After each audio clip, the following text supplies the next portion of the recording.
Are you looking forward to a new edition of Warhammer 40k? Are you happy to be rebuying Warhammer 40k again? Or Kill Team? Or Age of Sigmarine? Then this is the rant for you.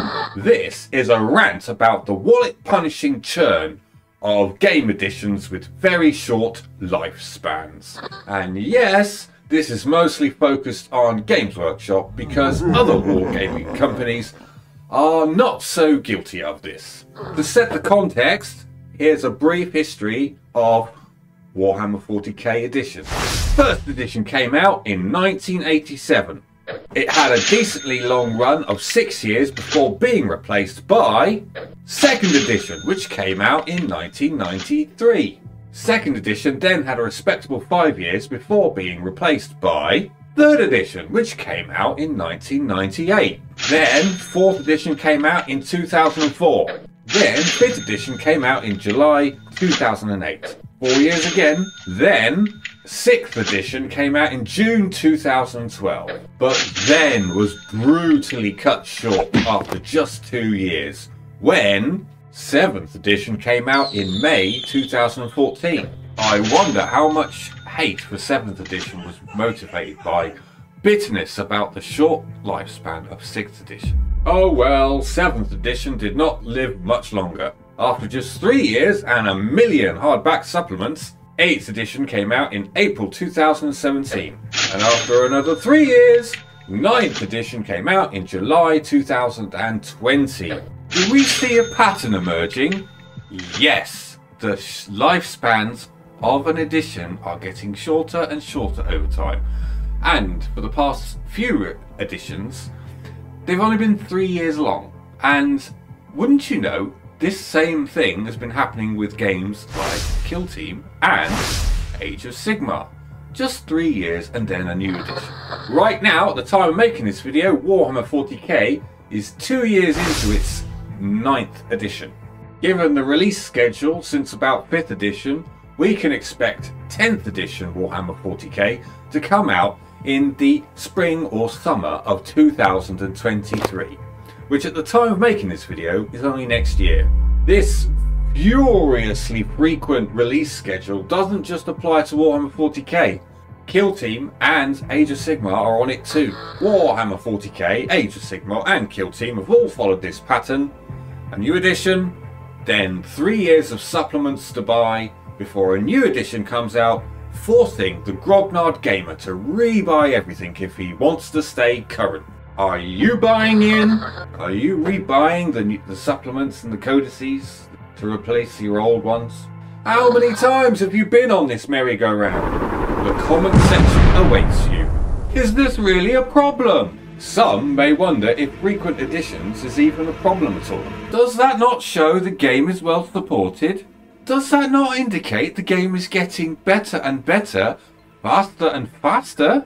No! On both accounts. And more to the point, there are a number of problems for the consumer in all this. There are exactly 4 problems, and the first one is cost. The most obvious problem with short editions is that it increases the cost of participation. The cost of rulebooks can be fairly significant, especially if published in full colour hardback format. This is a cost that only multiplies with all the faction-specific codices and supplements and campaign books. For example, 2nd edition Kill Team's fairly comprehensive collection of books would come to about £100 retail. If you want to stay current, then you'll probably have to spend that all over again for 3rd edition.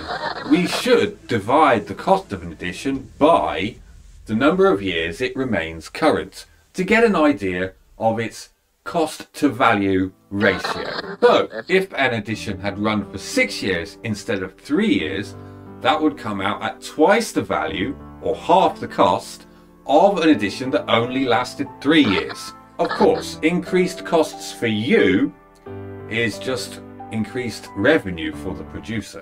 And this is why short editions are advantageous to the producer if they can get away with it. Of course, the counter argument to this is you could just keep using the old edition still. This is true, but it does create a new, more subtle problem, and that is splitting the community. Every time a new edition hits, the veteran gamer is faced with a dilemma. Do you buy into this new edition, or do you just carry on with the edition you already have? Some will make this sacrifice to stay current, but inevitably some will not. There are even some players out there still playing 2nd edition. If you're a new player, you will inevitably jump in on whatever edition is the current one. The result of this is a gaming community continually split up by edition. With each new edition, more splits. This makes it even harder to find compatible players. Say I started Kill Team in 2019 in its 2nd edition. 3rd edition comes out and I make the decision to just stick with the 2nd one. Maybe I don't want to spend more money on books. Maybe I just don't want to spend the time learning new rules. Or maybe I just don't like the changes for the rules. Then, by luck, I find a new opponent to play. But he started Kill Team in late 2021 after 3rd edition came out. He has a completely different and incompatible rule set with which to play. If we want to play together, one of us has to blink and shell out on a whole new set of books. Either I get some new books from a retailer, or he goes on eBay and gets some old books. By the way, see the links in the description for great discounts on old and new wargaming books. And if we do try to straddle this divide by keeping more than one set of rules in our skill set, then we cause another problem, and that is mental load and confusion. There is a major difference between tabletop wargames and video games. In the case of video games, the game logic runs on the little brain of a machine servant called a computer, whereas with tabletop wargames, the source code might be in the book, but our own meaty human brains have to run the game logic. To do that, there is some work involved in learning the rules and remembering them well enough to actually play it. Every new edition we attempt to keep current in our brains increases the mental load and potential for confusion. If that new edition makes some radical changes, then that mental load might be quite significant. Sometimes a new edition is only a slight tweaking of an old edition. The mental load then is less, but it introduces the increased risk of confusing different rules from different editions. We are not quite done yet. There is one more problem. Invalidated models. Any new edition of a miniatures wargame threatens to fail to produce new rules for the old models, especially those no longer in production.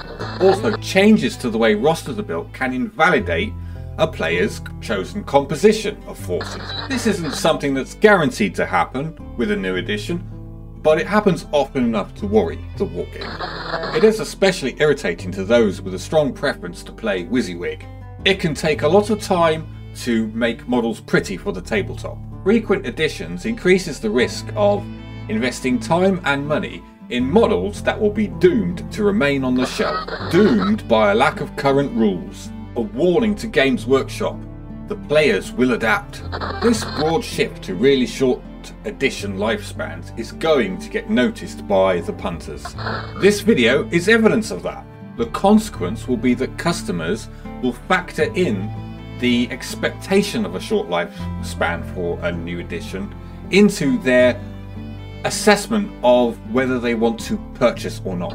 Every new release will be met with the caution that it will become old news in just 3 short years. This will further discourage players from moving on to the new editions. With new players jumping in on the new edition and old players clinging to the old editions, the player base will be increasingly split up, and that will make the game as a whole less attractive, because part of the reason people play Warhammer 40k and Age of Sigmar is it is perceived to be a popular war game, so that it's relatively easy to find players to play with. They may begin to look at other war games by other companies which have longer lifespans. Final thoughts. If you like this video, tell us in the comments what you feel about it, and whether you like buying new editions and all this stuff. Also, you might be interested in this video where I discuss the expense of the wargaming hobby. Bye!